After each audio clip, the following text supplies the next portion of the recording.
자, 화학 반응 속도로는 화학 반응 시 반응물의 소실과 생성물의 형성이 어떤 속도로 일어나는지, 즉 반응 속도에 대해서 다루는 학문이고요. 반응 속도론이 중요한 이유는 뭐냐? 반응 속도가 어떤 물질의 농도에 의존적인지를 밝혀내서 이로부터 이제 메커니즘 규명에 도움을 주고자 하는 것이 목적입니다.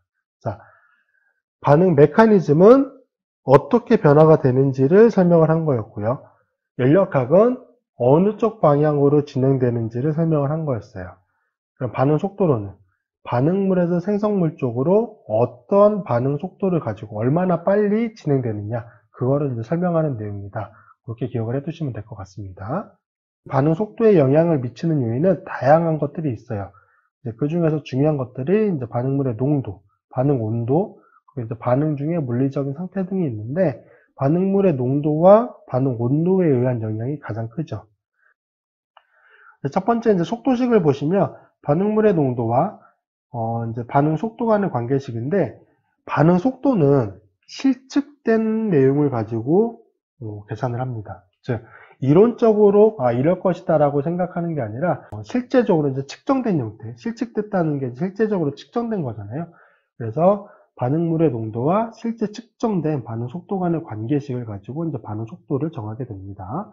자, 속도 법칙이라고도 얘기를 하고요. 이제 반응 식이 이렇게 제시가 됐을 때 반응 속도는 K, 속도 상수의 반응물 A의 이제 A의 몰농도분의 이제 지수로 A가 올라가게 되고요.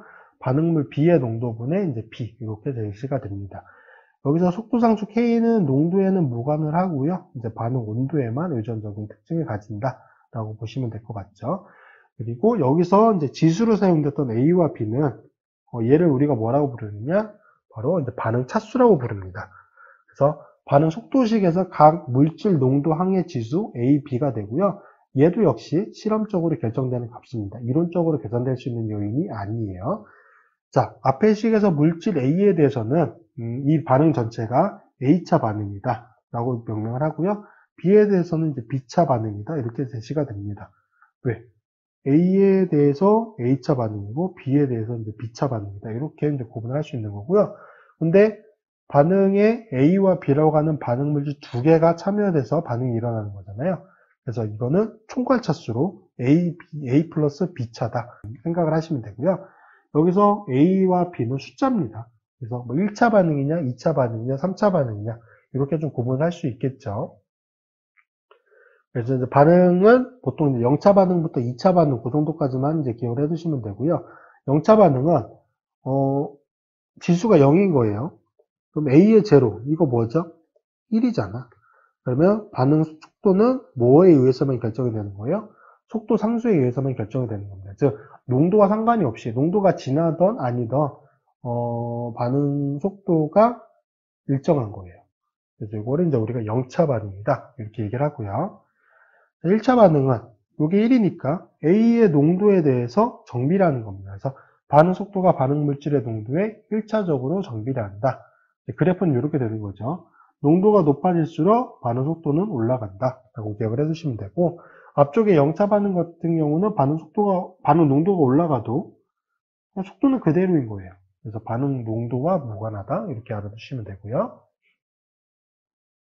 자, 2차 반응은 반응 속도가 반응 물질 농도의 제곱에 비례하는 겁니다. 그래서 레이트가 A의 제곱에 비례한다. 그래서 얘는 이제 기하적으로 올라가는 거죠. 그래서 반응 물질 농도가 올라가면은 기하적으로 이제 올라가는 거. 제곱에 비례하니까. 이게 2차 반응이다. 이렇게 기억을 해두시면 됩니다. 자, 전체적으로 반응 차수는 각각의 반응물이 가지게 되는 차수를 먼저 계산을 하는 거예요. 반응물이 여러 개 존재할 때는 각각의 반응물의 차수를 계산을 하고요. 그것들로부터 이제 전체 반응의 총괄 차수를 구해야 되는데, 다시 한번 강조해서 말씀드리지만 반응 속도식은 실측된 내용을 가지고 결정을 해야 됩니다.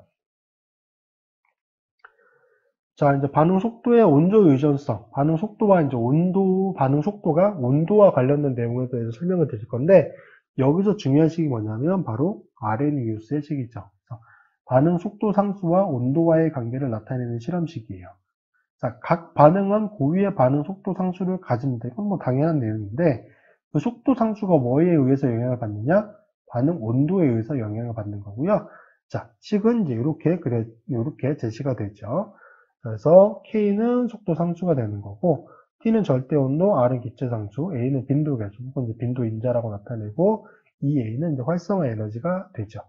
이게 이제 아레니우스의 식이고, 사실 유기화학적으로 아레니우스의 식은 그렇게 중요하진 않아요. 이거는 뭐 자세하게 다루진 않으니까. 유기화학적으로 여기 지금 세 개에 설명되고 있는 화학 반응론, 반응 메커니즘, 연력학, 화학 반응 속도론 중에 중요한 거는 메커니즘밖에 사실 없어요. 나머지는 사실 일반화학적인 팩터가 조금 더 강하다 이렇게 보셔도 무방하거든요. 아레니우스의 식은 기체상, 액체상, 혹은 이제 다양한 일반화학적 반응에 적용이 됩니다. 뭐 확산되는 반응이라든지 이제 점성 등의 물질 이동 현상에도 적용이 되는데, 적용이 안 되는 케이스가 뭐냐? 바로 이제 반응 속도가 매우 빠른 이온 반응. 이때는 아레니우스의 식이 적용이 되지가 않습니다. 아레니우스의 식을 다르게 해석을 해보면 이렇게 할 수가 있어요. 반응은 분자들 간의 충돌에 의해서 일어나지만 분자들 간의 충돌 중에서도 의미가 있는 충돌, 즉 활성화 에너지 이상의 에너지를 가진 충돌만이 반응을 일으킨다. 이런 이제 의미를 가지고 있고요. 발열 반응이나 흡열 반응과 상관없이 온도가 증가하면은 반응 속도는 증가합니다. 왜? 속도 상수가 증가하니까. 자, 그래서 이렇게 보시면 되죠. 지금 온도가 T1, T2가 되어 있는데 T2가 더 높은 거예요. 그러면 지금 활성화 에너지가 이쪽 편에 존재하는 거죠. 여기에 이상의 에너지를 가진 거, 여기에 존재하는 것만 반응을 일으킬 수 있는 거예요. 자, T1이 더 낮은 온도인데 T1일 때는 이만큼이죠. 자, 그럼 T2는 이렇게 되니까 지금 T1의 온도, 면적 A에다가 이만큼이 더 더해지는 거잖아요. 그래서 반응 온도가 증가하게 되면은 활성화 에너지 이상의 에너지를 갖는 이제 분자 수가 증가하게 되고요. 그러면 분자의 충돌이 더 많아지게 되겠죠. 즉 반응을 일으킬 수 있는 실제적인 반응 충돌이 더 많아지기 때문에 반응 속도가 더 빨라지게 된다. 그렇게 기억을 해두시면 되고요. 자, 이제 활성화 에너지라고 하는 개념이 나오는데, 활성화 에너지는 반응이 일어나기 위해서 최소한 필요한 에너지, 이렇게 이제 정의할 수 있죠. 액티베이션 에너지니까. 자, 유기화학 반응은 보통 이제 40에서 좀 큰 값이라고 하면은 150kJ, 요 정도의 이제 활성화 에너지 값을 가지고 있습니다. 근데 유기 분자가 실온에서 존재하는 것만으로 얻는 에너지가 80kJ/mol 정도잖아요. 그래서 이 값을 기준으로 이거보다 활성화 에너지가 낮다. 그러면 실온에서도 충분히 반응이 충분히 잘 일어날 수 있다고 볼 수 있고요. 활성화 에너지가 80kJ/mol보다 크다. 그러면 이제 보통 가열이 필요하겠죠. 그래서 그렇게 좀 기억을 해두시면 됩니다. 자, 마지막으로 볼 게 이제 촉매와 관련된 내용이에요. 이제 촉매와 반응 속도인데, 촉매 사용을 통해서도 반응 속도가 조절이 돼요. 이는 이제 활성화 에너지 장벽이 조절되기 때문입니다. 자, 이제 보통은 정촉매를 사용을 하죠. 정촉매를 사용을 하면 활성화 에너지가 낮아집니다. 그러면 반응 속도가 더 빨라지게 되겠죠. 그래서 낮아진 활성화 에너지로 인해서 반응에 참여할 수 있는 분자 수가 많아지기 때문에 반응 속도가 증가하게 됩니다. 그리고 이제 반대적인 경우로 이제 부촉매를 사용하는 경우가 있는데 흔하진 않아요. 근데 반응 속도가 너무 빠른 경우에 그 반응 속도를 늦춰서 반응이 진행되는 양상을 파악하기 위해서 간혹 사용하는 경우가 있기는 합니다.